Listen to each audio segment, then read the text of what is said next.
Assalamualaikum warahmatullahi wabarakatuh. Innal hamdalillah nahmaduhu wa nasta'inuhu wa nastaghfiruh wa na'udzu billahi min shururi anfusina wa min sayyiati a'malina. May yahdihillahu fala mudilla lahu wa may yudlil fala hadiya lahu. أشهد أن لا إله إلا الله وحده لا شريك له وأشهد أن محمدا عبده ورسوله أما بعد. Hadirin dan hadirat yang dirahmati Allah, mudah-mudahan Allah Subhanahu wa taala merahmati kita. Kebetulan pada malam ini ialah malam nisfu Sya'ban. Walaupun tidak ada riwayat tentang amalan khusus pada malam nisfu Sya'ban, tetapi terdapat riwayat-riwayat yang sabit pada kebanyakan para ulama berhubung dengan fadilat malam Lailatul Sya'ban, malam nisfu Sya'ban. Antaranya hadis yang diriwayatkan oleh Imam Ahmad, diriwayatkan oleh Al-Bazzar, diriwayatkan oleh Ibn Hibban, di mana Nabi sallallahu alaihi wasallam menyatakan bahawasanya innallaha la yattali'u fi lailati an-nisfi min Sya'ban fayaghfiru li jami'i khalqihi illa musyrik aw musyahin. Allah Subhanahu wa taala melihat pada malam nisfu Sya'ban, dan Allah mengampunkan dosa hamba-hambanya, semua hamba-hambanya yang beriman, yakni kecuali yang musyrik ataupun yang musyahin, yang memutuskan silaturahim, yang berbalah sesama muslim tanpa sebab yang benar, yang ini tidak diampunkan oleh Allah. Hadis-hadis ini dan hadis-hadis yang lain yang sebahagiannya terlalu dhaif, ada yang dhaif sahaja, menyimpulkan kepada kita pada malam nisfu Sya'ban merupakan satu malam yang mempunyai kelebihannya. Oleh kerana itu, maka para ulama sejak daripada dahulu mereka menggalakkan untuk kita memperbanyakkan doa ataupun beramal dengan apa-apa amalan yang baik pada malam nisfu Sya'ban. Tidak ada hadis khusus yang menyebut kena baca Yasin 3 kali ke, doa tertentu ke, ia tidak ada. Tetapi secara amalan secara umum, untuk satu orang berdoa, satu orang kalau nak membanyakkan bacaan Al-Qurannya, ataupun untuk dia salat dan seumpamanya, adalah sesuatu yang baik, kerana pada malam ini ada malam yang mana Allah melihat pada hamba-hambanya. Allah melihat pada hamba-hambanya pada tiap-tiap malam dan sentiasa. Maksudnya Allah memberikan kurniaan kelebihan. Kalau kita kata tak apalah, aku tengoklah, tu macam mana, bukan maksud sebelum tu tak pernah tengok, tapi maksud akan memberikan pemerhatian dan kurniaan. Maka dengan itu pada malam ini, malam yang sepatutnya juga semua kita berdoa dan membanyakkan perkara-perkara yang baik. Diperoleh memanglah tak ada lah amalan 3 kali itu, 3 kali ini, tak ada lah. Bahkan Dr. Yusuf Al-Qaradawi menyebut di dalam Fatwa Mu'asarah, kitabnya, itu sebagai amalan yang bid'ah, kata dia, kata Dr. Yusuf Al-Qaradawi. Kerana itu tak ada. Tapi secara umumnya kita tahu setiap orang malam ni dia doa banyak-banyak, dia buat benda yang baik, ialah sesuatu yang tersebut di dalam hadis.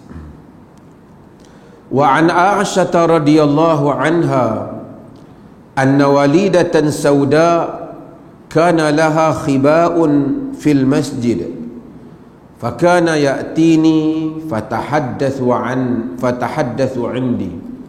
Al-muttafaqun alaih. Hadis ni adalah hadis yang diriwayatkan oleh Al-Imam Al-Bukhari dan diriwayatkan oleh Imam Muslim. Ia merupakan satu hadis yang lebih agak panjang, walaupun tidak begitu panjang, tapi ini merupakan potongan yang satu potong daripada hadis tersebut. Hadis ini menceritakan tentang al-walidatus sauda, gadis hitam, black girl, gadis hitam, kana laha khiba'un fil masjid, yang dia pernah ada khiba'un fil masjid, yakni khemah di dalam masjid. Dia terjemah tuan-tuan tu apa? Khemah. Terjemahan Indonesia apa? Tenda. Tenda tu tent. Khemah dalam masjid. Fakanat ta'tini fatahaddathu indi, dia adalah dia datang kepadaku dan berbicara dengan aku. Yakni siapa yang cerita ni? Aisyah radhiyallahu anha. Yakni gadis ni datang dan bersembang dengan Aisyah radhiyallahu anha. Aisyah radhiyallahu anha dalam hadis ni, kalau potongan riwayat ni tak ada perbuatan Nabi dan tak ada perkataan Nabi. Yang ada di dalam riwayat ini apa dia? Cerita tentang gadis hitam. Habis kenapa masukkan ni? Bagaimana ada kaitannya dengan Nabi? Kaitan dia dengan Nabi ialah kerana dia buat khemah dalam masjid Nabi. Dan Nabi SAW tidak melarang dia. Kata-kata kau keluarlah khemah ni. Jadi dari sudut itu, dalam hadis ini mengandungi makna iqrar ataupun pengakuan Nabi SAW terhadap tindakan yang dibuat oleh gadis ini. Aisyah, isteri Nabi, Aisyah tak kata lepas dia pasang ataupun dia buat, Nabi suruh dia buka. Sebab apa? Sebab nanti saya akan sebut. Kenapa penting hadis ini di sisi para ulama? Hadis ni, gadis ni asalnya dia, of course lah, kebanyakan pada zaman Nabi mereka semua berasal daripada bukan orang berasal agama Islam. Mereka menganut Islam. Tak ramai budak-budak yang lahir mak bapak Islam, tak ramai. Semua mereka masuk Islam. Cuma ada yang dia masuk, bapak dia pun masuk. Ada yang suami masuk, isteri pun masuk Islam. Ada yang suami saja, ada yang bapak saja, ada yang anak saja. Ini kita kena tahu keadaan pada zaman Nabi SAW. Sebab itu kalau zaman Nabi, kalau semua orang masuk Islam bin Abdullah, semua sahabat bin Abdullah. Tak tahu nak kira, semua pakai bin Abdullah belakang. Umar bin Khattab, Khattab tak masuk Islam, Umar bin Abdullah. Semua tak masuk Islam, Ikrimah bin Abi Jahal, Abu Jahal pak dia, Ikrimah anak dia masuk Islam. Nama dia Ikrimah bin Abi Jahal bin Amr bin Hisham. Tak kata Ikrimah bin Abdullah, sebab pak dia Abu Jahal. Abu Jahal teruk, takkan nak buat nama pak. Yang teruk pak dia, bukan dia. Tapi hakikat dia adalah anak kepada pak dia. Ud'uhum li'abaihim huwa aqsatu 'indallah. Seru mereka berdasarkan nama pak mereka, bin pak mereka, itu lebih adil di sisi Allah.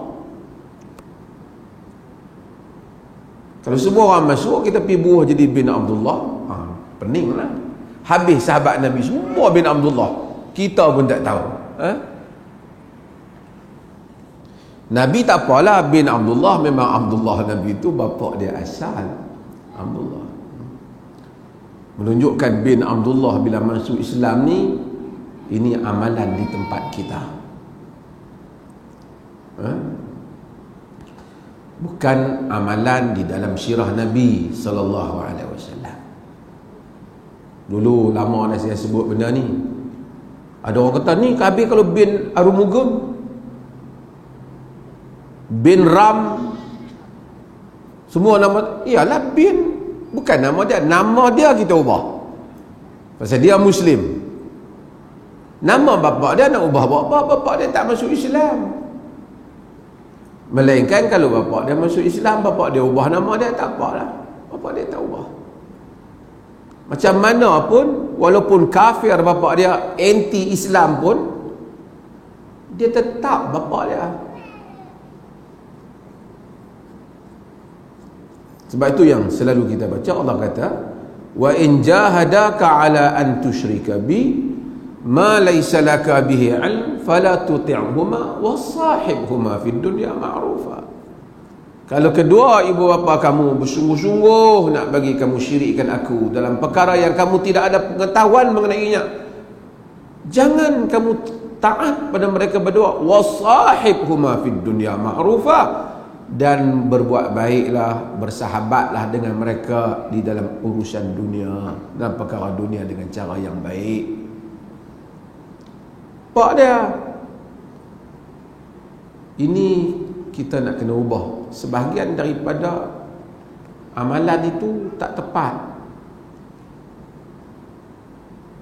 Dulu bila saya cakap benda ni masa awal, dulu masa saya jadi mufti, first time, masa tu muda ya, 35, saya beritahu masuk Islam kekal nama bapa, nama sendiri tak berubah. Ada ibu daripada Sabah hantar kat saya email, dia kata saya ucap terima kasih sangat kerana saya ni kecil hati anak saya, kalau dia masuk Islam tak apalah, nama kami semua dia buang, sedangkan kami masih sayang kat dia. Bapa dia kecil hati. Kau anakku tiba-tiba kemarin dah jadi anak Abdullah. Kalau Abdullah tu Perdana Menteri lagi tak apa, tu pun tak boleh lah maksudnya.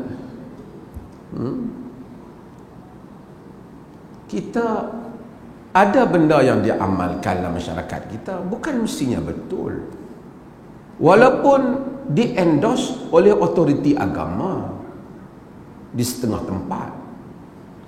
Baliknya bukan otoriti dalam hal-hal penghujahan ilmu, baliknya kepada dalil. Baliknya kepada dalil. Jadi, tapi tak apa, sebab itu diboleh, kita kata kekal lah, boleh kekal nama dia, nama pak dia.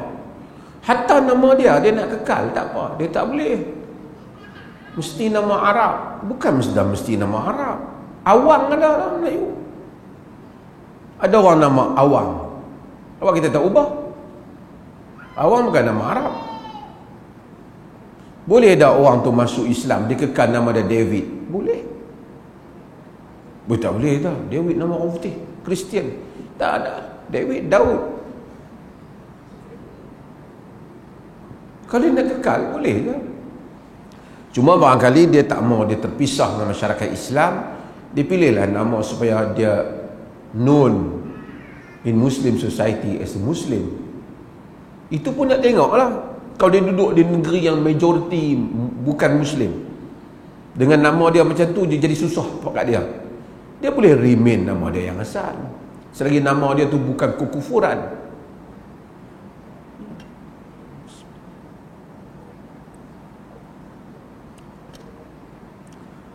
Wanita ini, gadis hitam ni, dia daripada bukan Islam.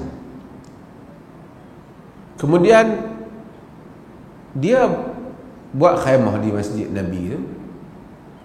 Setiap kali dia duduk, dia mari jumpa dengan Aisyah, dia baca rangkap puisi. Dia kata wa yaumal wishah min ta'ajibi rabbina ala innahu min daratil kufri anjani. Dia kata pada hari wishah ni satu jenis perhiasan yang digantung, yang disulam, yang digantung di tengkuk wanita ni, perhiasan. Min ta'ajibi rabbina, dari benda-benda yang ajaib yang Tuhan kami jadikan, iaitulah daripada daerah kufur aku telah diselamatkan. Setiap kali dia duduk, dia baca yang tu. Aisyah radhiyallahu anha tanya dia, apa pasal duk ulang kata lagu ni?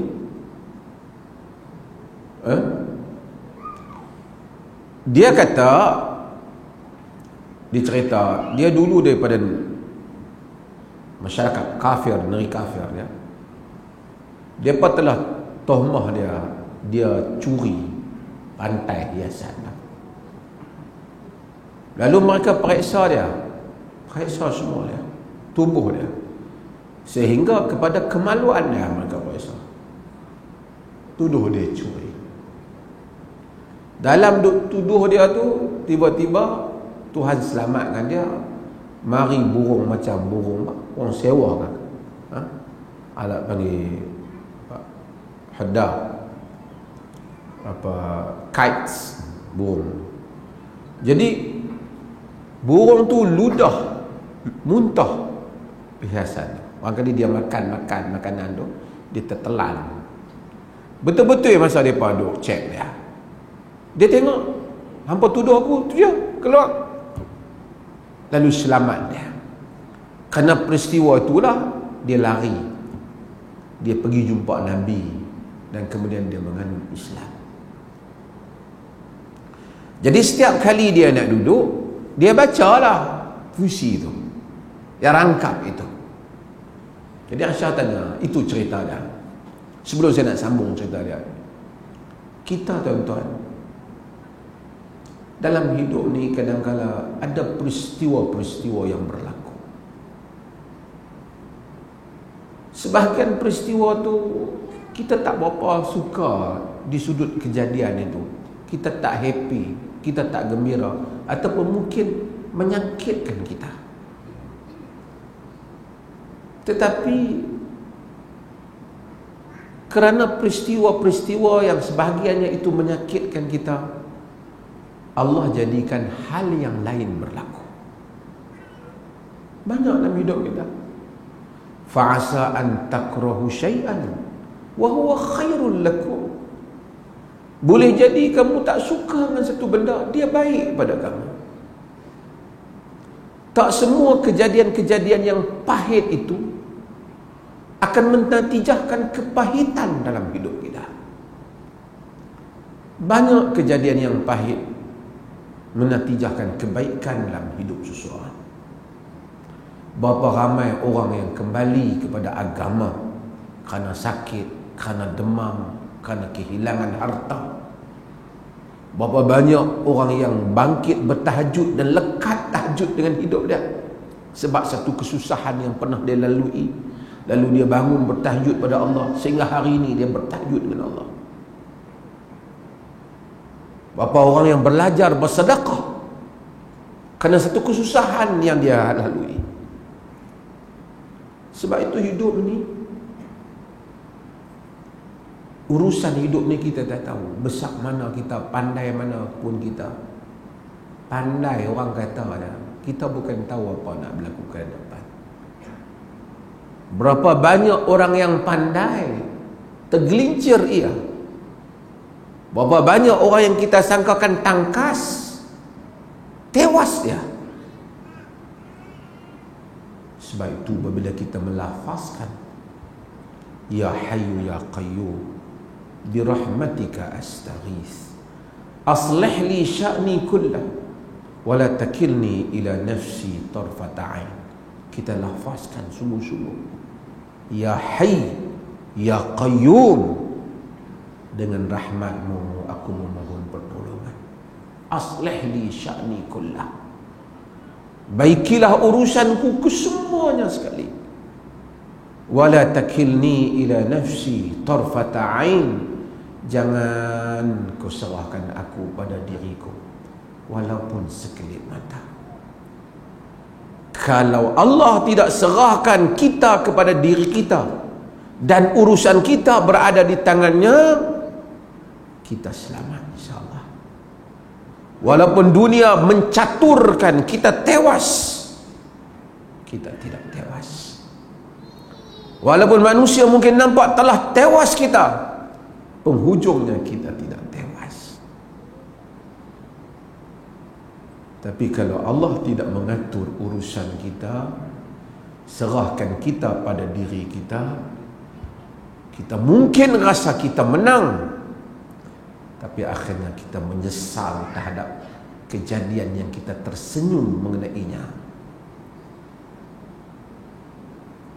Kalau Allah aturkan kita, mungkin kita bersyukur dengan kejadian yang dahulu kita menangis kerananya.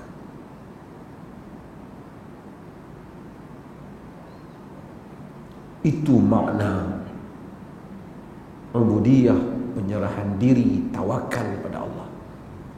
Tak perlu nak pergi hengguk-hengguk buat zikir ho-ha.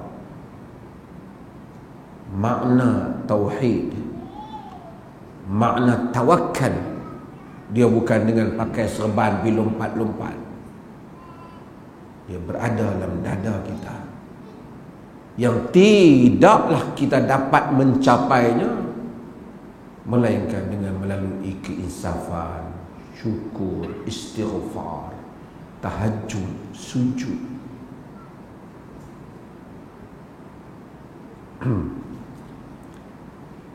Wanita ini, hal itu berlaku kepada diri dia. Dia duka cita dengan apa yang berlaku padanya, tapi akhirnya dia menganut Islam. Dia buat rumah, dia di dalam masjid Nabi, khemah dia dalam masjid Nabi SAW. Bila dia buat khemah dalam masjid, ada beberapa hukum yang dibincangkan oleh para ulama, yakni khususnya para fuqaha. Yang pertama ialah seorang boleh tidur dalam masjid, lelaki ataupun perempuan boleh. Kalau tidak, Nabi laranglah dia. Tapi itu tengoklah pada pengurusan masjid lah. Zaman tu Ahlu Suffah, mereka yang duduk, Abu Hurairah, kawan-kawan dia, mereka bukan ada rumah, mereka duduk di tepi masjid Nabi tu. Nabi ada orang hantar makan, Nabi bagi kat mereka. Mereka full time student, main mengaji dengan Nabi. Nabi bercakap, Nabi apa, mereka dengar, mereka riwayat. Orang lain bagi mereka makan, beasiswa daripada orang lain. Mereka ni duduk di masjid Nabi, tidur di situ. Wanita ni pun tidur di situ. Oleh kerana hadis ni membabitkan seorang wanita, para ulama berbincang tentang wanita haid yang ada di dalam masjid.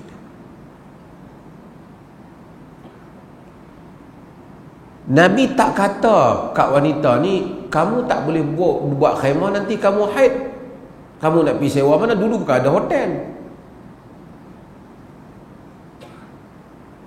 Hadis ni telah diistidlal, telah dijadikan dalil oleh sebahagian para ulama yang memegang mazhab wanita haid boleh masuk di dalam masjid jika sekiranya dapat menjaga kebersihan masjid. Kalau tidak, tentu Nabi bagi tahu kat dia, buat khemah boleh, masa haid kena keluar.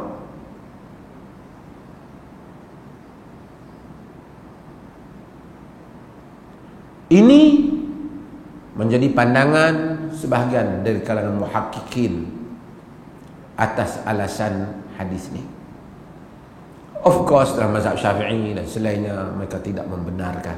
Saya bagi tahu sebahagian tu artinya ada fuqaha lain yang tak membenarkan, ramai di kalangan fuqaha tidak membenarkan. Mereka yang membenarkan atas alasan apa? Alasan dia salah satunya dia inilah saya nak bagi tahu.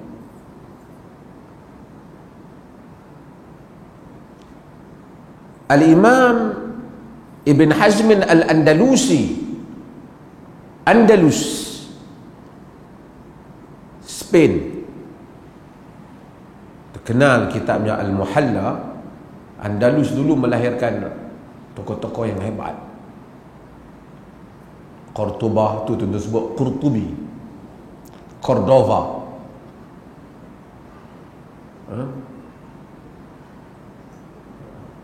Al-Ashbili, Sevilla. Ramai tokoh-tokoh. Sekarang ni orang Islam tak tahu. Dia betul bola sepak Spain lawan, kalah dan menang. Itu empire Islam di situ. Al-Qadi Abu Bakar Ibn Al-Arabi, bukan Ibnu Arabi yang satu gitu. Ni Al-Qadi Abu Bakar Ibn Al-Arabi. Dia ada dua, satu Ibnu Arabi, Muhyiddin Ibnu Arabi yang sufi itu. Seorang ni Al-Qadi Abu Bakar Ibn Arabi, yakni faqih, mufassir, alim dalam mazhab Malik, anak murid kepada Al-Ghazali rahimahullah. Ini orang Andalus. Ibn Hazmin terkenal dengan mazhab Al-Zahiri, Ahli Zahir, dengan bukunya yang cemerlang Al-Muhalla. Muhalla ni kitab mazhab Zahiri. Brilian dia. Baca dia, banyak manfaat buku. Tuan-tuan, kalau kita tak ta'assub, kita baca semua buku. Dia pun tokoh umat juga, Abu Muhammad Ibn Hazmin. Setengah orang ni tengok buku mazhab lain takut dah. Saya masih ingat lagi satu orang tokoh ada jawatan besar dalam agama. Nak beli satu buku, saya ada di Ma'arad tu, dia tokoh. Dia tanya orang tu, ni buku mazhab apa? Orang tu kata, kenapa? Mazhab Syafi'i. Syafi'i boleh beli. Kalau hak takut tu kau adik-adik kita ni tak apa, tokoh, beli, bacalah. Bacalah mazhab Malik pun, bacalah mazhab Hanafi pun. Di Perlis kita tak anti mazhab, kita bagi tahu. Kita melihat semua mazhab. Kemudian kita mengambil manfaat daripadanya. Ada orang bincang dengan saya, dia kata, apa Perlis macam tu? Saya kata, negeri awak pun macam tu dah. Cuma bab muamalat, bank-bank Islam yang perbankan Islam yang bodoh pakai tu, bukan mazhab Syafi'i yang sebahagian besar daripada kaul dia. Cuma hampa semua tak tahulah, sebab hampa tahu luluh sudah pinjaman aku. Pandangan-pandangan yang digunakan dalam sektor-sektor perbankan, sebahagian je Ibn Taimiyah punya pandangan. Hampa tak kata aku hari ni Wahabi pasal pinjam duit bank.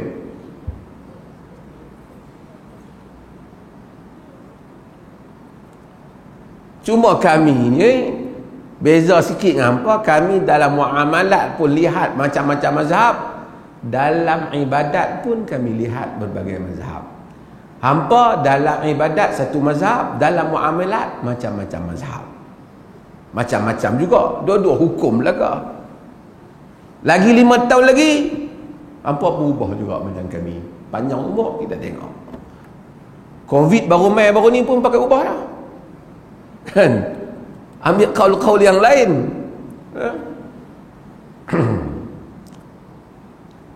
Ibn Hazm Al-Andalusi, dia menyatakan bahawasanya dia antara orang yang berpendapat wanita boleh haid, boleh masuk ke masjid. Antara alasan Ibn Hazmin ialah, di samping hadis ni, alasan Ibn Hazmin, dia kata Nabi SAW tak bagi wanita haid tawaf. Wa alla tatufil bait, jangan kamu tawaf Kaabah.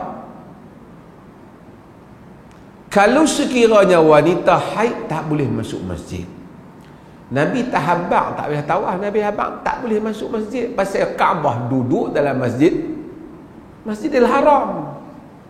Tapi dia tahabbak tentang masuk masjid tu, terus dia habak tak boleh tawaf. Kata Ibn Hazmin, patutnya kalau tak boleh masuk, tu usah kata tawaf, nak tawaf macam mana, masuk pun tak boleh. Tapi dia terus habak jangan tawaf. Artinya dia tak sebut jangan masuk. Kalau memang tak boleh masuk, hang tak boleh tawaf sebab hang tak boleh masuk. Tuan-tuan faham maksud saya? Faham tentang mazhab Zahiri.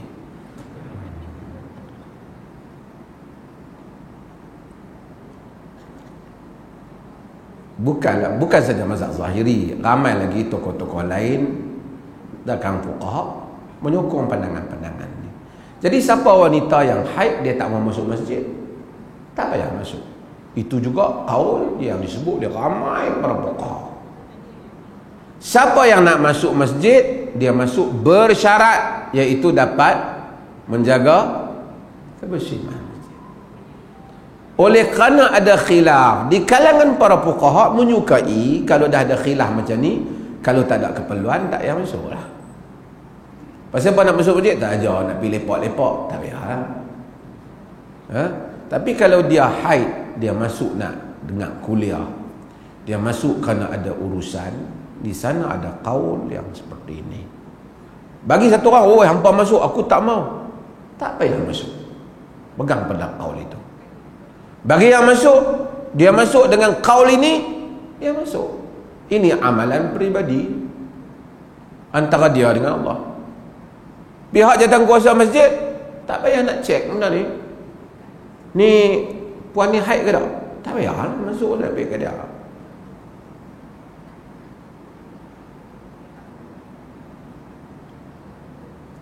Benda-benda sifat amalan peribadi ni kita tak pergi masuk campur banyak. Bukan dah sebab tu saya kata diperlih ni. Siapa nak tawaf, siapa nak kunut, dia kunut lah. Kalau dia percaya subuh dah kunut, dia lepas semayang, dia semayang subuh dalam masjid, dia kunut lah.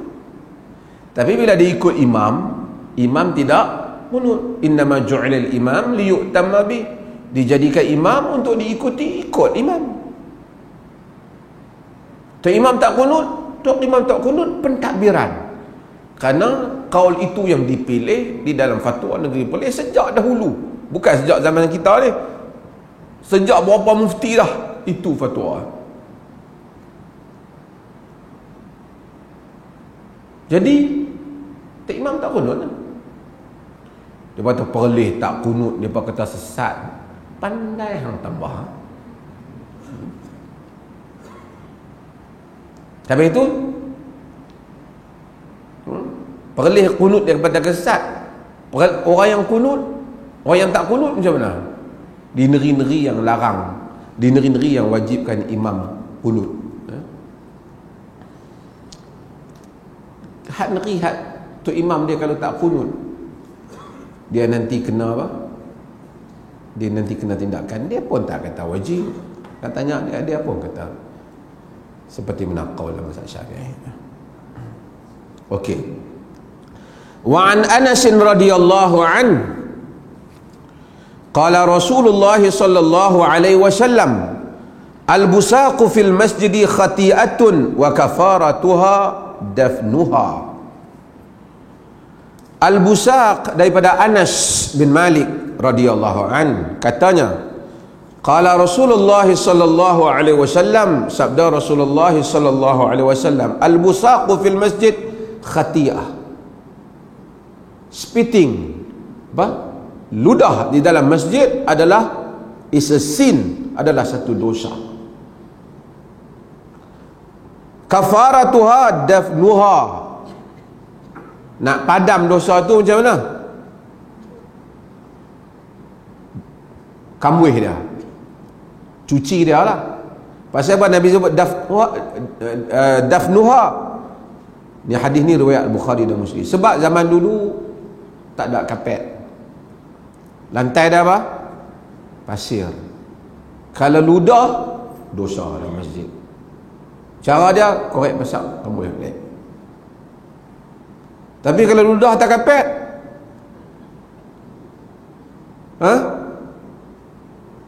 macam mana kalau ludah atas kapet? Macam mana nak padam dia? Cuci kapet dah.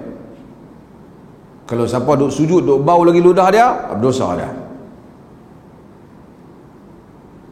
Bukan saja ludah, apa saja yang mengotorkan masjid, hingus kita ke, kaki cekam kita ke, ada apa?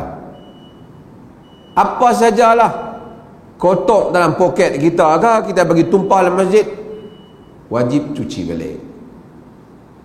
Jika tidak, khati'ah, is a sin. Ia adalah satu dosa, kena cuci balik. Sebab tu siapa-siapa yang main masjid tu kadang-kadang, zaman Nabi tak apalah basah-basah pun, zaman lah dah kapet, pijak kaki daripada mana-mana main nak masuk masjid, tengok dulu ada tai ayam ke, ada tai lembu ke, pijak kapet. Orang lain sujud, tu dia, sejak bila aku belah lembu pula. Kita nak pergi majlis mana-mana, kita jaga wangian kita. Main masjid sebagai orang dia tak jaga. Sekarang ni negeri kita boleh kira, saya sebut tuan-tuan, negeri kadang negeri sejuk macam negeri Arab lah. Oi, bau stokin dia pening kita. Musim sejuk bau stokin. Itu saya cerita tuan-tuan. Orang masak main masjid dengan baju masak tu, ngerihat sejuk, siap bau kari kepala kambing, lekat di baju.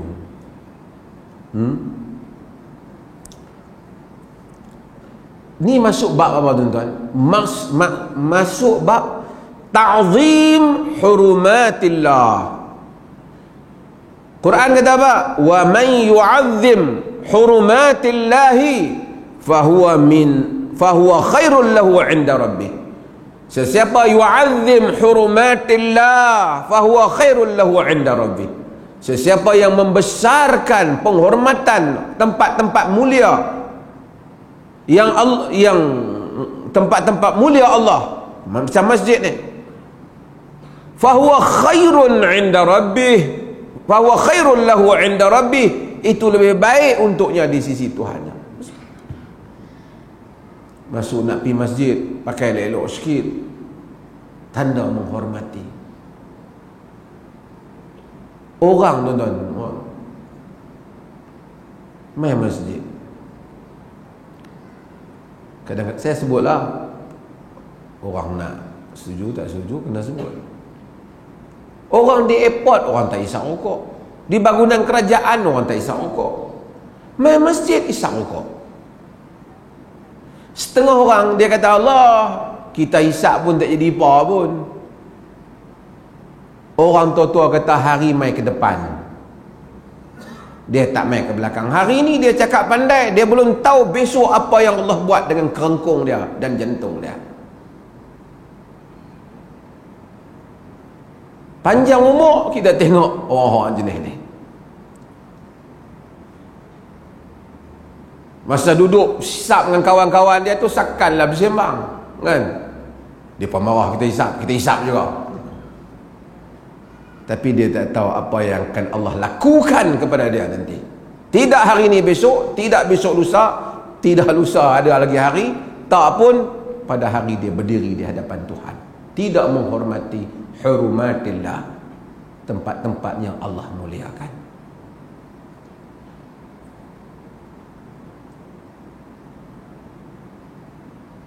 Kadang-kadang walaupun di luar masjid, kita pergi ke tanah haram kan senang. Orang himpun duit ber3-4 tahun sebagai orang nak boleh pergi Mekah. Kita tengok turun daripada hotel balik pada masjid, isap rokok begitu. Arab tu kadang-kadang duk kata ayah haram ni, duk kata kat kan, duk kata kat apa, kat orang yang hisap tu kan. Haram ya syekh, haram ya syekh, haram kata. Dia pun buat tak tahu. Dia pergi seolah-olah Tuhan ada di luar Masjidil Haram tu dengan Tuhan nak diminta di Masjidil Haram tu lain-lain. Kau tak hormati tempat-tempat haram. Manusia ni pendosa kita semua, tapi bila mai Ramadan kita jaga. Sebab apa? Sebab hormat bulan yang Tuhan muliakan. Bukan kata bulan lain tu tak berdosa, berdosa juga. Tapi menghormati, ada hormat. Buat salah depan orang, salah. Tapi bila mai depan ibu bapa, depan orang alim, depan orang soleh, kita jadi tertib baik. Bukan kerana apa kita munafik ke apa, bukan kerana nifak, kerana menghormati, kerana adab, beradab dengan Tuhan. Luang kawasan masjid, hisaplah sampai hangit hidung pun. Bukan kata boleh, bukan saya kata boleh, haram-haram lah juga. Tapi at least sekurang-kurangnya ada nilai hormat pada Allah Ta'ala, beradab dengan Allah Azza wa Jalla. Hadis ni, hadis larang apa?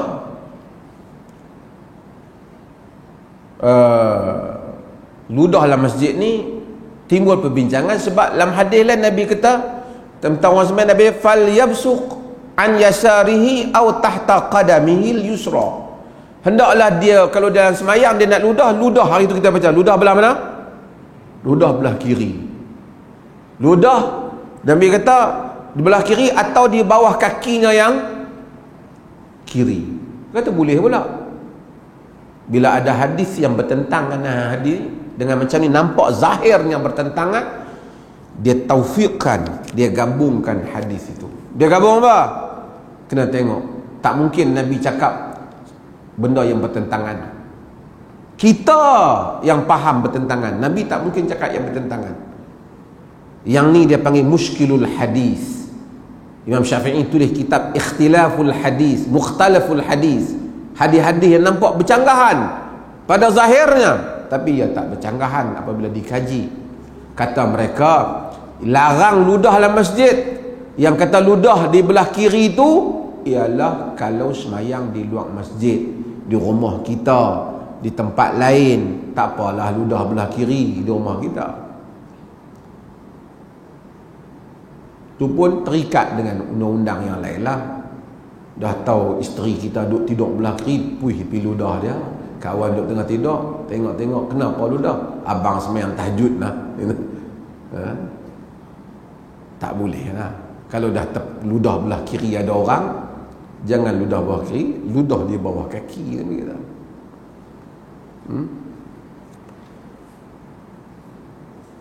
Wallahu a'lam. Azan lah. Saya buka udah soalan.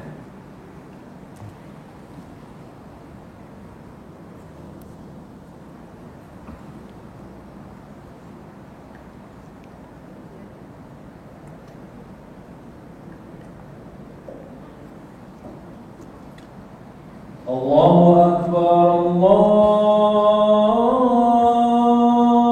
Akbar, Allahu Akbar,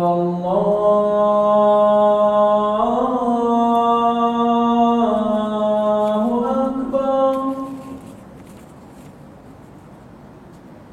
Asyhadu an la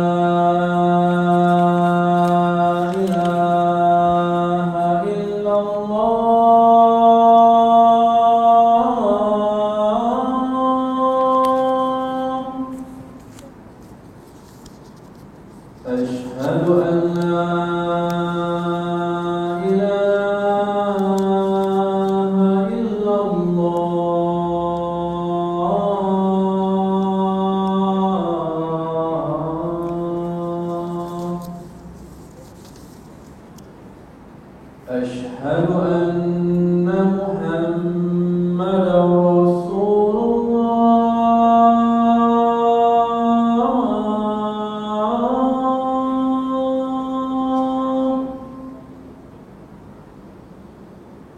أشهد أن محمدا رسول الله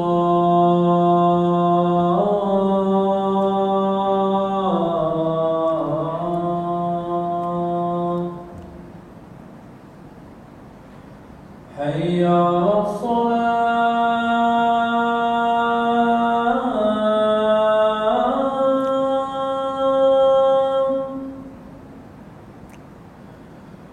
حي على الصلاة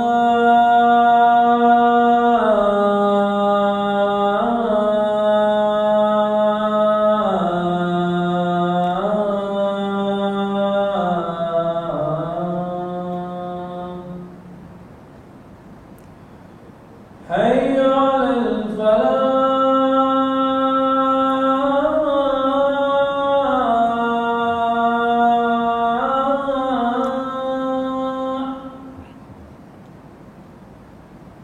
حي على الفلاح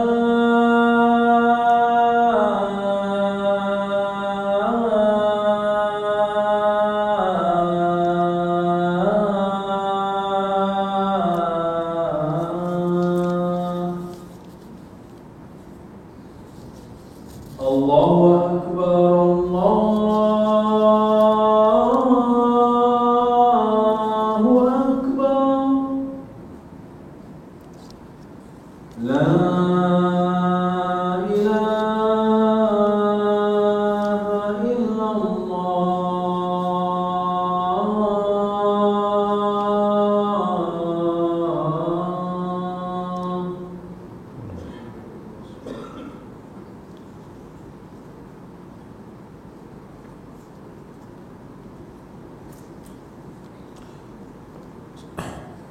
Saya jawab ada beberapa soalan banyak ni, tapi saya jawab yang mana sempat. Ni, adakah menceraikan isteri nusyus itu satu kebaikan? Seorang suami mencerai isteri yang nusyus ni ada beberapa keadaan. Jika sekiranya tak boleh dibaiki, dia cerai, tapi itu pun melalui proses ataupun melalui steps, langkah-langkah yang Allah nasihatkan. Walaupun kalau dia cerai terus pun sah, tapi Quran mengajar beberapa langkah. Wallati takhafuna nusyuzahun fa'idhuhunna wahjuruhunna fil madaji' wadribuhun fa in ata'nakum fala tabtaghu 'alayhinna sabila. Wallati takhafuna nusyuzahun, wanita-wanita yang kamu bimbang nusyus mereka. Nusyus ni isteri yang tidak mentaati ataupun menderhaka suami dalam perkara yang wajib dia taat. Dalam perkara yang tak wajib dia taat, tak termasuklah suami suruh dia buat benda tak senonoh ataupun salah segi agama, dia tak taat, tidak termasuk di dalam nusyus. Wallati takhafuna nusyuzahun, wanita-wanita yang kamu, isteri-isteri yang kamu bimbang nusyus mereka, fa'idhuhun. Nabi tak bagi nasihat. Nabi Allah sebut dalam Quran bagi nasihat, ni ayat Quran. Wahjuruhun fil madaji', tinggalkan tempat tidur mereka. Mula bagi nasihat, kalau nasihat dah cukuplah. Dengan perempuan nasihat-nasihat sikit dia bagi. Kalau bagi nasihat dia tak makan, dia tak Allah nak bagi nasihat hang lagi teruk pada aku, misalnya kan, tu demam ada orang perempuan dia macam tu. Itu sebenarnya dia macam ni lah. Nak nikah ni dia banyaklah step. Kita menikah hak padan dengan kita tu sekufu tu, bukan kata tak sah nikah yang lain. Lepas tu kita ada meminang, tengok Allah bagi ketua keluarga tu, dialah yang cari rezeki nafkah. Sebab tu kata Quran kata ar-rijalu qawwamuna 'alan nisa bima faddalallahu ba'dahum 'ala ba'd wa bima anfaqu min amwalihim. Ar-rijal, lelaki, qawwam. Qawwam ni qama yaqu, qawwam, qawwama, yakni dia mengurus, mentadbir, mengatur urusan wanita di atas kelebihan yang Allah jadikan pada lelaki tu. Lelaki dia lebih, tentu dia atur. Tengok tubuh dia lebih kuat, dia lebih berani, dia tak takut. Tu macam saya kata, kalau laki pun takut, dia tengok ular naik atas belakang bini dia, tak boleh lah. Tengah malam benda bunyi, dia yang takut. Dia berkejut bini dia, abang takut lah. Patutnya bini dia duduk belakang dia. Dengar bunyi, ada hantu. Laki lagi takut pada bini lagi. Bini dia pergi ke depan, saya nak tengok. Tak ada lah, abang boleh tidur. Teruk punya suami macam tu. Boleh pencen letak jawatan. Tu bima faddalallahu ba'dhum ala ba'd. Allah lebihkan lagi. Wa bima anfaqu min amwalihim, di atas apa yang Allah, di atas harta yang mereka belanjakan. Kalau dihidup makan duit isteri, masa bila isteri nak hormat dia? Dia yang patut bagi kat isteri, dia tak bagi. Dia duk pi mana apa, duk pi bawa jebak tahan burung apa. Lagi marah lah orang tahan burung ni. Dapat duit ke tahan burung?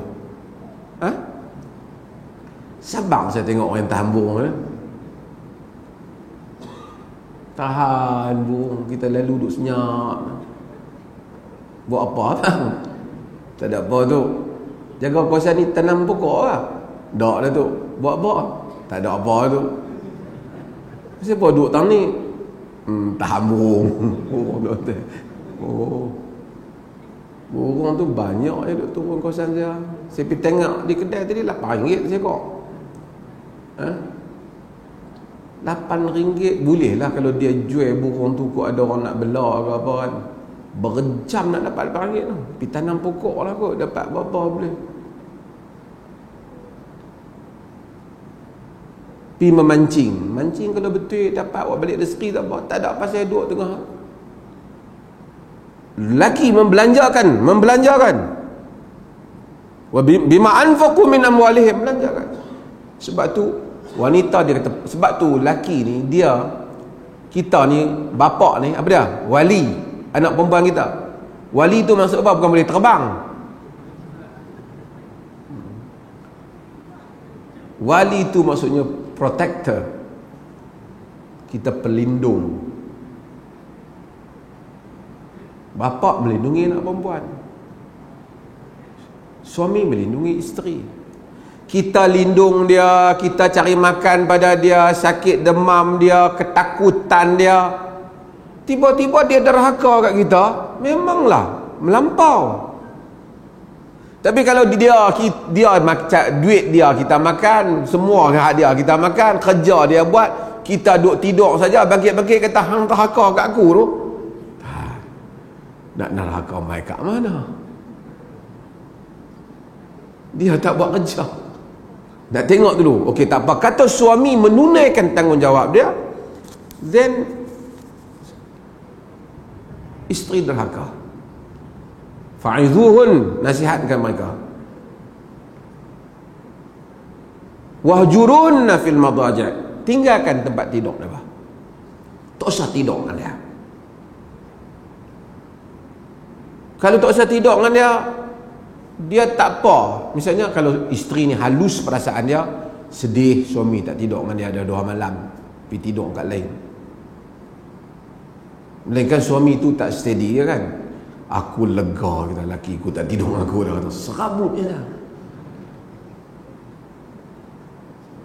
Dengar dia berdengkur pun aku tak lepi dah kan. Misalnya. Taklah kan. Tapi kalau wadribuhun, pukul mereka. Kata Imam Syafi'i rahimahullah, bukan pukul tu bukan bagi cedera, ambil kayu sugi sikit, tanda kita bersungguh. Bukan kita nasihat dah. Apa? Tempat tidur dah tinggal dah. Ni hari pukul ni. Pergi ambil siap bubuh dengan black belt, berikat pinggang apa, pergi cari bini dah. Agama bukan begitu. Pukul tu bagi menunjukkan kesungguhan, ghairal mubarrih, tanpa mencederakan. Tapi kalau tak perlu pukul, tak payah pergi pukul ya. Pukul buat apa?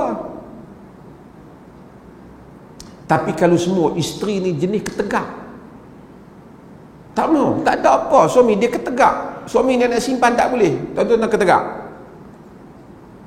Nabi kata, idza da'a ar-rajul imra'atahu ila firashihi fa abat an taji'a la'anatha al-malaikatu hatta tusbih.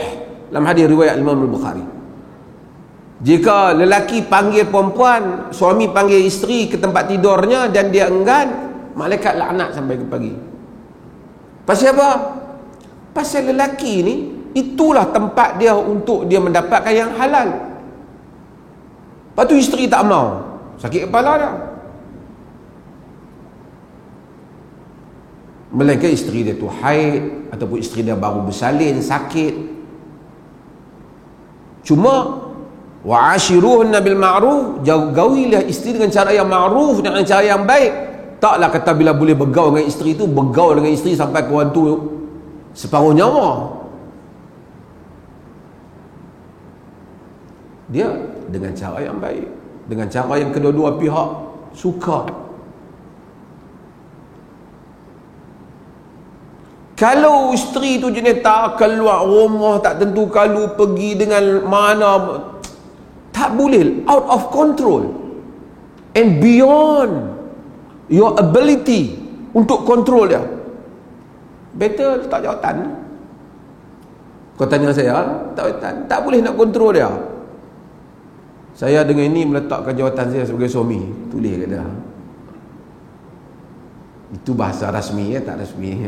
Bahasa pejabat lah, bahasa fiqahnya, aku ceraikan kau, aku ceraikan kau. Setelah mengambil kira lah semua tu, jangan balik-balik. Mufti kata nak pergi mana awal kan? Tunggu Ustaz, nak balik cerai malam ni. Nanti dulu. Dengar saya kata daripada awal tu. Saya mengalami depression disorder, apakah ubat secara spiritual? Yang ni ada video yang saya cakap lah, rasa boleh tengok, saya tak ingat bila. Cumanya beginilah,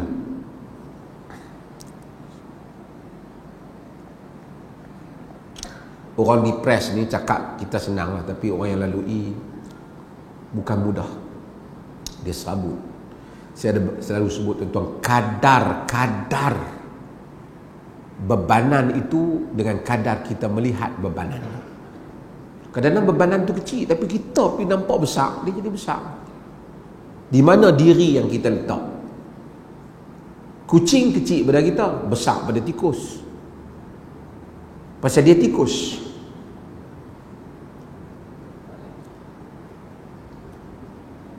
Masalah dalam dunia ni, bila kita rasa hidup kita keseluruhannya dunia ni besar, tapi bila kita sandak pada Allah, kita yakin ada akhirat, ada syurga, kita yakin kalau kita doa nanti Allah akan buka, kita akan melihat dunia lebih ringan. Tapi benda tu tak semudah just like that. Memerlukan ditanam, kemudian pun sebab tu datangnya istighfar. Allah tambah kuatan ila quwwatikum. Tuhan tambah kekuatan di atas kekuatan kamu bila istighfar. Astaghfirullah. La haula wala quwata illa billah. La haula wala quwata illa billah. Lazimi. Kadang kita cerita orang mungkin lazimi dia. Bukan baca dengan tak faham, tapi lazimi dia dengan menghayati maknanya. Dengar video hak satu gitulah. Ada orang pelih pergi jadi ustaz di negeri entah berantah. Katanya sambut maulid serupa buat perkampungan sunnah. So apa komen mufti? Dia semua benda kena ta'rif. Diperlih musim maulid. Kita ada tak buat program? Ada. Zikrar Rasul, kita cerita tentang Rasul, kelahiran dia, perjuangan dia. Kalau sambutan tu maksud satu hari yang kita ada puasa, bacaan tertentu apa, tak ada lah di negeri kita, Nabi tak buat. Tapi kalau mari musim maulid yang dikatakan bulan Rabiul Awal, 12 Rabiul Awal, pada sebahagian para ulama, hari kelahiran Nabi ni khilaf. 12 itu bukan pendapat yang paling kuat, tapi ulama-ulama dah sebut apa tarikh, boleh lihat.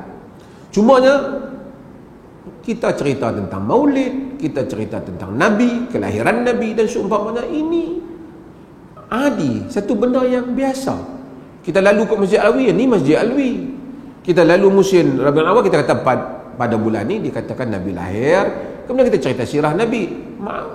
Adi, biasa. Perlih ada yang tu. Yang tak ada upacara khas, majlis khas, perhimpunan khas, bacaan khas, itu tak ada. Ibadat khas tak ada.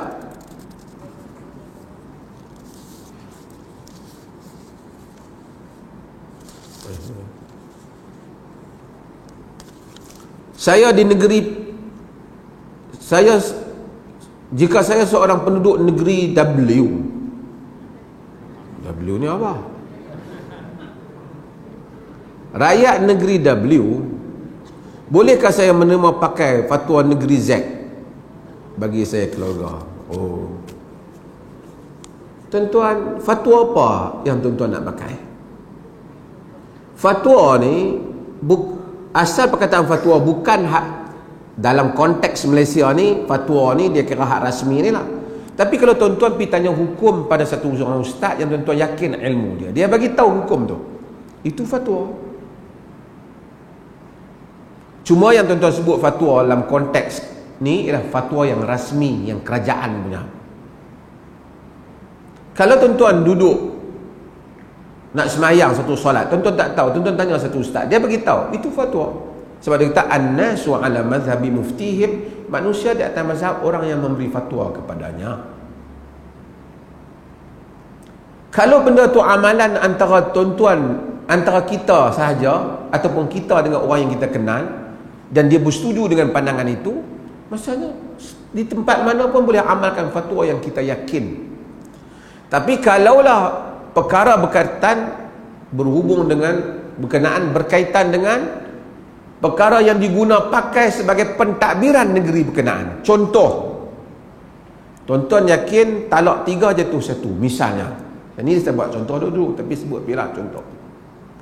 Tapi tuan-tuan duduk di negeri yang fatwa dia talak 3 jatuh 3. Tuan-tuan talakkan isteri 3, isteri pergi mengadu pada qadi kata 3. Dia kata tak qadi, saya percaya 1. Itu kamu punya percaya. Kami memilih fatwa 3. Jadi jatuh 3 tentang kerana qadi memutuskan perbalahan antara manusia yang antara bila-bala. Tapi jika tuan-tuan talak dia 3, aku talak hang 1000, geram aku hari ni misalnya. Isteri kata tu dia, abang dah talak 1000. Dia kata, lepas tu sama-sama menyesal. Tapi dia kata talak 1000 pun sebenarnya jatuh 1 ya. Mana boleh jatuh 1? Isteri dia kata jatuh 1. Tak percaya dengar. Dia pun bagi artikel, bagi apa. Isteri dia pun convince sebagai talak 1.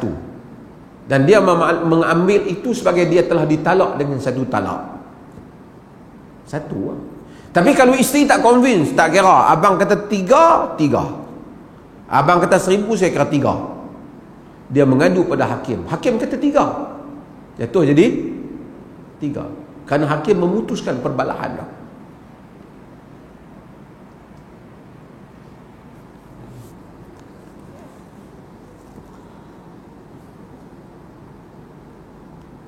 Okey.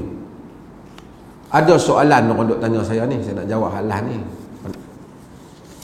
Ramai sangat duk tanya. Heboh tentang sekarang ni macam-macam. Zikir lompat-lompat lah. Zikir sujud kat syekh lah. Zikir hu lah. Carilah buku-buku mana-mana. Benda-benda pelik-pelik ni akan ada buku yang kata ada. Hu mana ada kitab yang kata ada. Pasal apa? Allahu la ilaha illahu. Tuhan tidak ada ilah melainkan hu, dia. Jadi hu. Kalau macam tu, Nabi Yunus kata apa? Fanada fi zulumati alla ilaha illa anta. Maka dia pun menyeru di dalam kegelapan, tidak ada ilah melainkan anta, melainkan engkau. Esok main pula anta. Kau ni balas balik hu. Benda yang jelas ada. Allah sebutlah. Yang tu dia tak mau. Dia nak pergi cari hak pelik.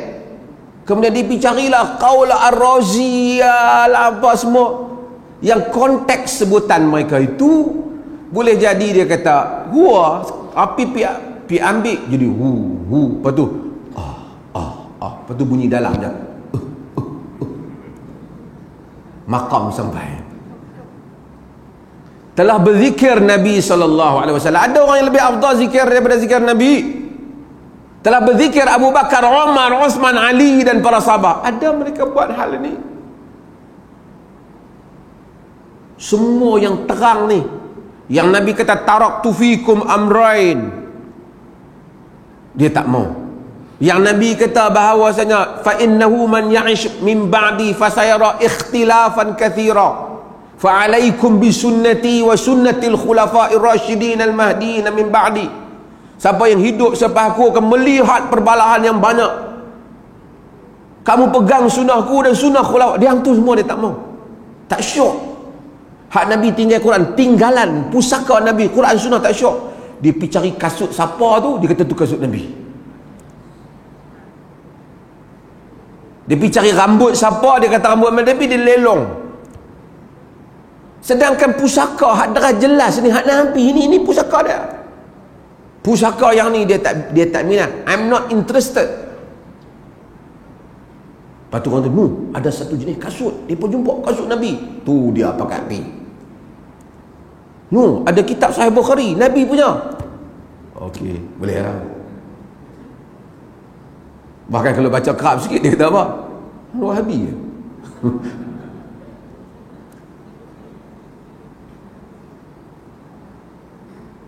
Itu satu hal.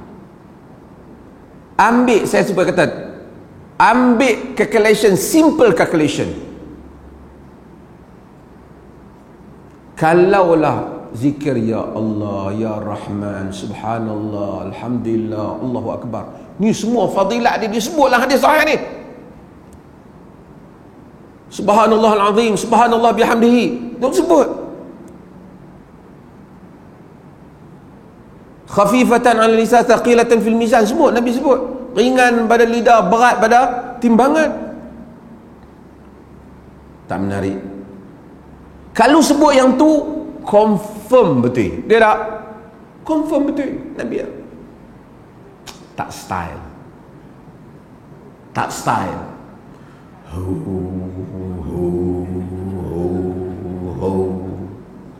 Style. Orang kata mana mai?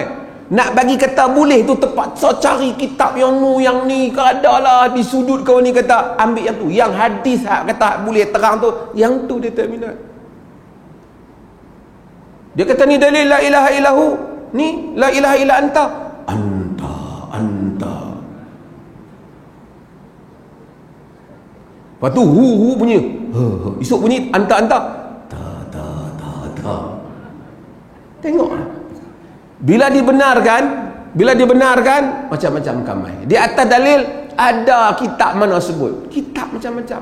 Banyak perkara yang ganjil tuan-tuan akan jumpa di dalam kitab. Tadi kita cerita bab wanita nusyus. Dalam Tabari ada bab tambat wanita yang nusyus. Tapi ulama tak keluarkan.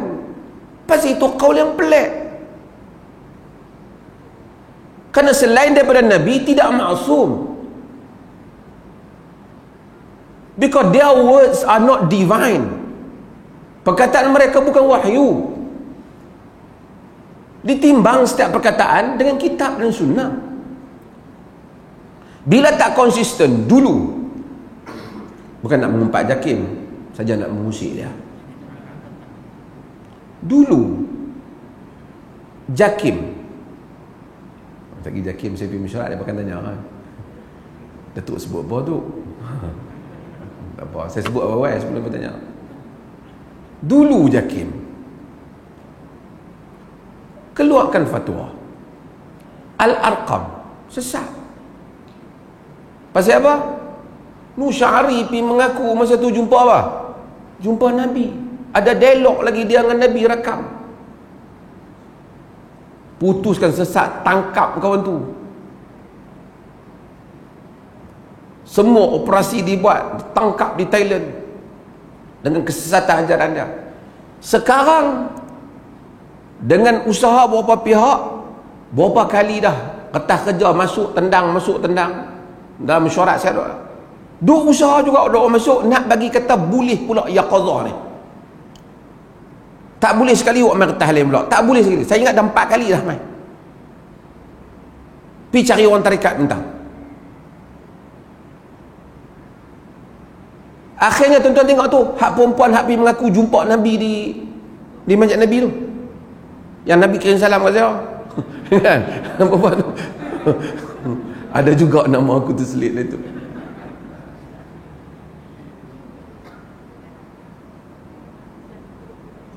Ni hak satu ustaz tu yang di Kelantan yang kata Nabi mai semayang apa?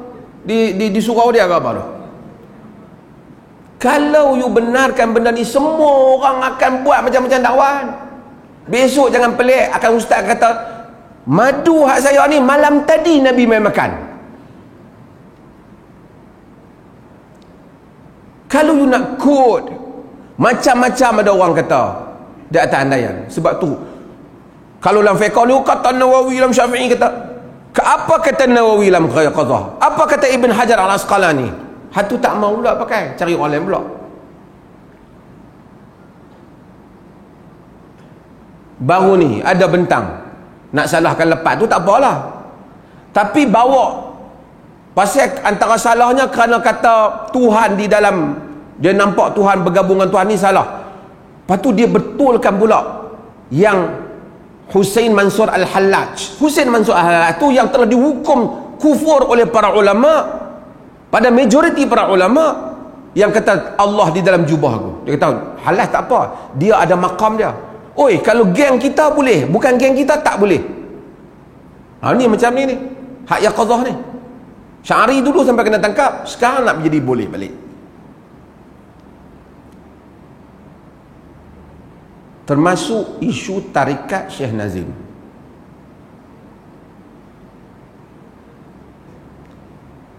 Isu tarikat Syekh Nazim ni dah banyak kali mari dalam mesyuarat.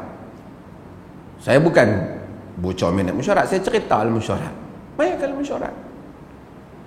Boleh kata semua mesyuarat sebelum ni mufti-mufti memang menolak. Walaupun ada 1-2 orang sokong, menolak. Kerana benda tu telah diputuskan sejak dulu dengan dalil dan hujah dan bukti. Sesat. Sehingga ada negeri yang wartakan pun. Di Perlis kita tak wartakan, pasal kita tengok tarikat tu pun tak ada. Negeri lain warta. Banyak negeri yang wartakan sesat. Negeri yang ada royal family terlibat dengan tarikat itu pun, kita tanya dia masa tu, dia punya pejabat mufti pun tidak endorse amalan itu. Tolak. Mereka tak mau. Tiba-tiba mari satu hamba Allah, saya tak tahulah sejauh mana. Ini pun mesti dikemaskinikan urusan pentadbiran di dalam apa? Di dalam pengurusan agama oleh Malaysia ni. Mai satu hamba Allah, tiba-tiba hamba Allah ni pergi kata dia mewakili seorang sultan dalam satu negeri. Dia tak tahu, dia cakap benar ke tak benar, orang terpengaruh ke ataupun dia mempengaruhi ke ataupun dia gebang ke, kita tak tahulah. Duk tegas kata ada titah suruh ubah fatwa JAKIM hak lama ni. Fatwa tak ada dah JAKIM ni, fatwa tak ada dah. Pasal dia tak ada, majlis fatwa kemasaan tu tak ada dah, dibuang oleh raja-raja Melayu. Kerana fatwa ni di segi peraturan negara kita ni dia milik negeri, jadi dia jadi muzakarah. Dia duk bentang, saya antara yang bantang. Saya dah tanya dah hak sesi yang sebelum tu, yang saya cerita dalam tuan-tuan, saya tanya pembentang tu, siapa lantik syekh kamu ni? Nabi lantik. Kita tak apa dalil Nabi lantik. Dia kata al-ulama warasatul anbiya, ulama pewaris Nabi. Oh, Nabi lantik. Oh, kalau macam tu mufti pun Nabi lantik jugalah. Kalau kita consider mufti pun orang agama.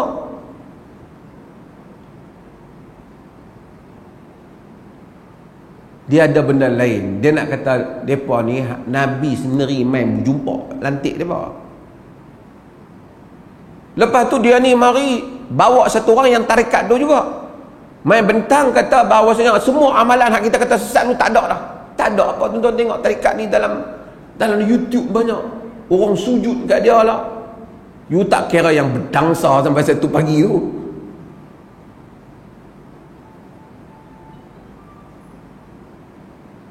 Jadi lawan di dalam tu.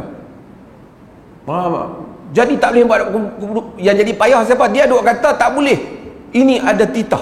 Saya tak percaya titah tu sebab saya dengar sultan berkenaan dia cakap, bagi saya untuk husnuzan, dia bercakap balik dalam majlis, fatwa hendaklah bebas daripada cengkaman penguasa. Dia cakap. Tak tahu sama ada dia ni bercakap jujur ke apa. Akhirnya untuk tu buatlah, bukan membatalkan fatwa yang lepas, buat satu ungkapan tarekat Naqsyabandiyah Aliyah hanya boleh diamalkan oleh pengikutnya dengan syarat amalannya tidak bercanggah dengan akidah, syariah dan kerangka ahli sunnah wal jamaah. Maksudnya bukan kata dia boleh amal dengan syarat. Kalau cara dia pada buat tu bercanggah dengan kerangka akidah, bercanggah dengan sujud ke orang, kemudian bercanggah dengan dalam syariat,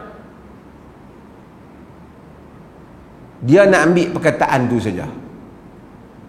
Yang ni sepatutnya tak keluar pun pandangan ni, tapi oleh kerana keadaan tu akhirnya tak apa, dengan syarat. Pasal dia kata ada dalam amalan tarikat tu benda yang tak salah, zikir tak salah, subhanallah, alhamdulillah. Kata kalau yang tu tak bercanggah dengan Quran dan Sunnah boleh lah. Yang mana yang bercanggah dengan Quran dan Sunnah tak boleh. So yang ni bukan kata dia boleh, yang ni maksud kalau you nak amal, tengok bercanggah dengan Quran dan Sunnah tak. Tapi dia sebahagian pihak cuba jadikan ini sebagai bukti semua syarat tarikat tu boleh diamalkan. Tak benar.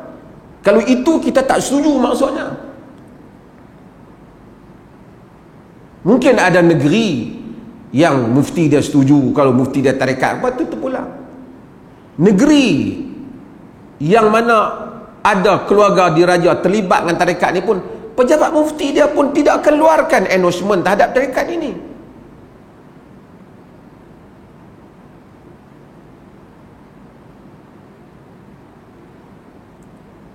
Let's say whatever lah, dalam keadaan yang macam ni manusia jauh daripada ajaran Nabi, padankah hak ujung tu, dia selain daripada itu dalam melaksanakan amalan tarekat, pengamalnya hendaklah memastikan tidak berlaku amalan dan perbuatan yang tidak bersesuaian dengan urus tempat.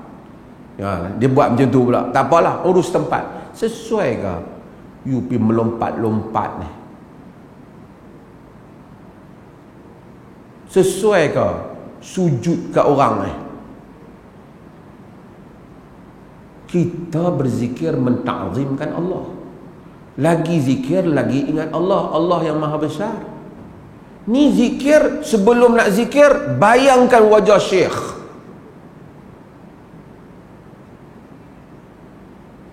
Siapa bayangkan wajah syekh? Bayangkan kebesaran Allah.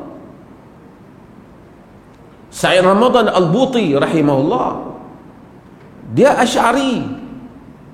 Dia pun tak suka dengan so-called Wahabi, tapi dia kata tak ada tarikat yang betul pun zaman ni. Tak ada mursyid yang betul pun. Dulu mereka panggil Hamzah Yusuf, Sufi dah. Tuan-tuan boleh dengar ceramah Hamzah Yusuf, dia dalam English banyak. Hamzah Yusuf ni masa muda dia memang dia Sufi, tapi lately ni dia buat kajian, dia baca buku tarikat dia tarikat dia duduk, dia pengajian dia di Morocco, di Maghrib. Dia kata tarikat ni Sufi hari ni apa yang tinggal? Jampi, menari, menyanyi. Dijampi orang, lepas tu dia menari, bangkit, lepas tu dia menyanyi. Kita ingat masuk dalam agama Islam, kuat agama ni nak membesarkan Allah. Bukan saya, tuan-tuan tengok sendirilah, tuan-tuan ada mata, tuan-tuan boleh tengok dalam YouTube semua. Mereka mentazimkan Allah ke membesarkan syekh? habis berlumba-lumba membesarkan syekh. Bukan salah beradab, ta'addub, tapi bukan. Akhirnya keseluruhan fikir budak kecil-kecil ni pakai serban, pakai jubah, hanya nak berlumba-lumba nak cium tangan syekh, kaki syekh, nak belanja syekh, nak makan bekas syekh.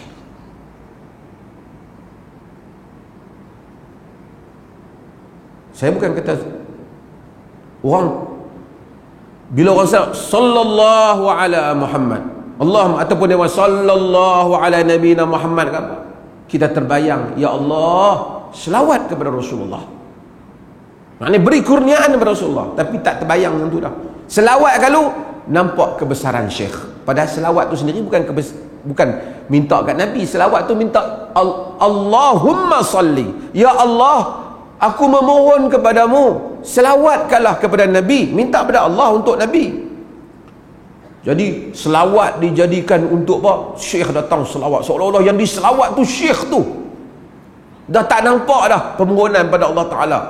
Walaupun mereka kata no, tuan-tuan tengoklah apa yang terselit dalam keadaan yang dilihat itu.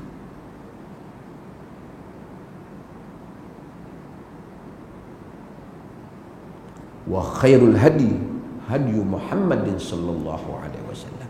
Sebaik-baik petunjuk siapa? Muhammad sallallahu alaihi wasallam. Kalau kita nak berlumba macam para sahabat Nabi ni, ludah tak sampai ke bawah terus sahabat pegang. Wuduk tak sampai ke tanah terus sahabat berlumba, memang padan. Itu adalah Rasul yang dilantik. Tapi kalau tuan-tuan berlumba nak ambil ayat semayang saya mufti orang lantik saja, kontrak habis saya pun habis.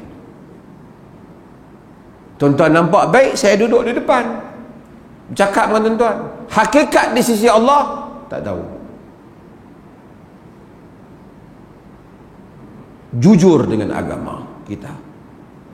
Semua kita berdiri di hadapan Tuhan, tak ada agama ini.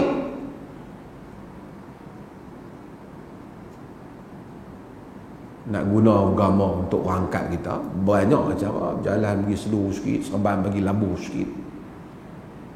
Tengok muka tuan-tuan, nampak hati macam gelap. Eloklah saudara tambahkan, pakatlah. Ada satu petua saya boleh bagi tahu.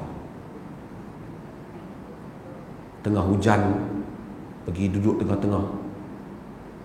Bila ayat tu turun, titik yang ketiga,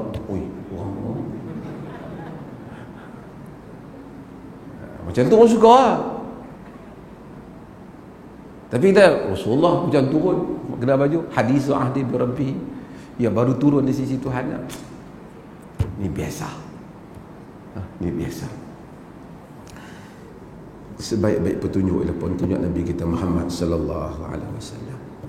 Wa sallallahu ala nabiyina Muhammad. Alhamdulillah. Sebelum tu tuan-tuan, ada tawaran untuk tuan-tuan ni petua. Petua ni dapat banyak kelebihan. Masjid Alwi ada menganjurkan majlis buka puasa setiap tahun. Siapa yang ingin menyumbang untuk majlis buka puasa, RM500 satu hari. Harga majlis buka puasa tu mungkin lebih, mungkin 700-800. Yang lain masjid top up. Siapa bagi RM500, kira consider satu hari untuk kita belanjakan. Siapa yang bagi orang buka puasa, mudah-mudahan Allah Ta'ala juga akan memberikan kepada kita kebaikan dan pahala seperti orang yang berpuasa. Adapun kutipan yang dibuat oleh setengah pihak yang WhatsApp kata kutip RM600 masukkan dalam akaun seseorang di masjid ni, itu kutipan yang tidak sah, bukan daripada jawatan kuasa. Itu ialah individu yang buat dan kita tak bertanggungjawab. Yang kita mari melalui jawatan kuasa, tidak masuk akaun peribadi, bagi RM500 ke apa, urusan dengan setiausaha masjid supaya, dan urusan dengan Pak Hasan bendahari ataupun setiausaha, supaya kita tak biarkan urusan buka puasa. Wassallallahu ala nabiyina Muhammad walhamdulillah.